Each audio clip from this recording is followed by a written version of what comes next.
that. And I think that's actually a really good way to segue. And like, could you tell us a little bit about some of the way or some of the companies or ways companies are utilizing your product right now as a way to replace meetings and messaging and things like that. Instead of doing that, they're using Almanac, right? So how is that working? Sure. Well, I'll give you two examples. One of the major use cases for Almanac today is around documentation. And the tools that people are using to manage documentation today, like wikis, Confluence, Notion, or even just printing out paper handbooks, suffer from a fatal flaw, which is that despite taking a ton of time to get everything into the wiki, information goes out of date almost instantly as the company continues to evolve and change. And none of the tools I just mentioned have a way for people to actually update that information. And so as a result, nobody trusts the wiki. People continue to use Slack or messages or emails to get answers. And then 6 months later, somebody's like, we should create a wiki. And then the whole painful process starts over again. And we hear this all the time from our customers. And Almanac solves that in that anybody with read or common access to a document can suggest changes to that document on a separate version. And we have a functionality in Almanac called branches, which are essentially linked versions of a document. And through branches, someone who has read access to a document can create a branch that they can basically mark up with track changes and comments, and then submit it for review to the original document owners. And those document owners then can choose which suggestions to merge into the main doc that everybody else can see, and which they actually want to send back and continue to iterate on. And so Almanac transforms essentially dead wikis into living documentation where anybody on the ground can create suggestions. We call it progressive documentation, while the owners of the information or knowledge still have quality control on top. And so through version control and workflows, we've essentially taken what are dead pieces of paper, even if they're online, and turn them into living documents that can evolve as fast as the organization is. Love that. All right, so let's switch gears slightly, or well, more than slightly. I know that you've been building this company for a while. How long have you been working on Almanac to date? About 2.5 years. Okay, so I'd imagine during that 2.5 years, you've had your struggles, as of most entrepreneurs over the course of their journey, somewhere along the way, or multiple times along the way, they face struggles. What are some of the most difficult challenge you face building Almanac? To date, what have you done to overcome that challenge to continue to pursue what you're working on?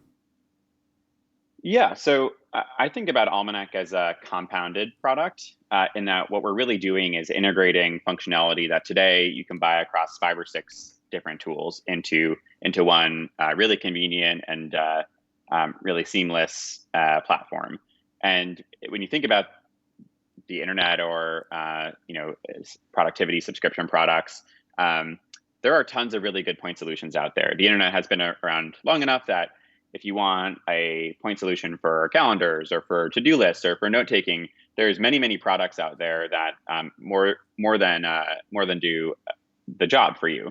The problem is that because none of those products are actually integrated, any value they create on their own is obviated by the fact that you have to spend time connecting them. And so that means I think Rippling is a good example of how a compound product can succeed in the HR space. I love But in our Rippling, by space, the way. I'll vouch for that. I use it for my company.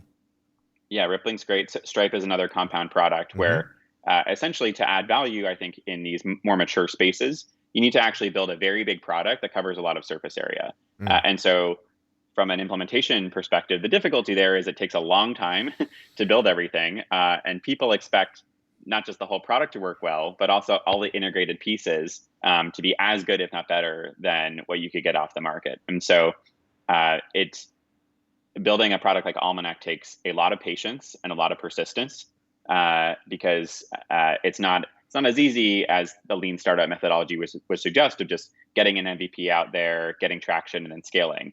A product like ours takes many years of investment and a lot of focus around the quality of the individual pieces as well as how they all integrate together. And Yeah. so communicating that to investors, to our customers, and to our team, which is essentially a different view than how some other companies might launch and scale, was definitely a management dynamic that we had to be successful at from the start. Yeah, I mean, it's funny you mentioned the lean startup model, and I think in between launching and then getting traction, you have the indeterminate amount of time that is finding product market fit, and which sometimes never happens. In some Right. cases, and you're right. So finding that that ability to get customers on board, and then also, especially when you're building such a large product like you mentioned, where it has a lot of kind of moving parts, associated with it, there is just so much that can go wrong because of that. But at the same time, you want to make sure that when what you release is functional and can be used, but people still have their feedback, right? And then you have to take that feedback, prioritize it according to your roadmap, and kind of figure out, all right, what do we work on next? What's the most important thing? And I personally have dealt with that myself, and I can 100% understand what you're saying and where you're coming from on that. It is a very delicate balancing act, one that Yeah. you deal with daily. Yeah. I mean, the second part of that challenge is a product like ours, which is essentially a document editor, has so many use cases that it can be hard to actually figure out where to start.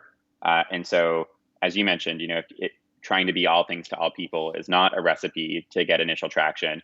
You often need to find a segment that will buy your good enough product, or sometimes worse product, because it has one or two features that competitors don't. And so, in our case, there are at least 12 different use cases and distinct market segments for the product that we're building. And if you think about what you use every day, what you use Microsoft Word or Google Docs for every day, there's often hundreds, thousands, millions of use cases across the world for these products. And so we spend a lot of time up front on customer development as well, to investigate what would be the right segment to lead off with, because we do need to get traction in our product so that we can then expand over time to serve more and more people and more use cases. And so just figuring out where to start and where to focus in a product category like ours, which is so broad, actually can be a threat to startups if you don't get it right.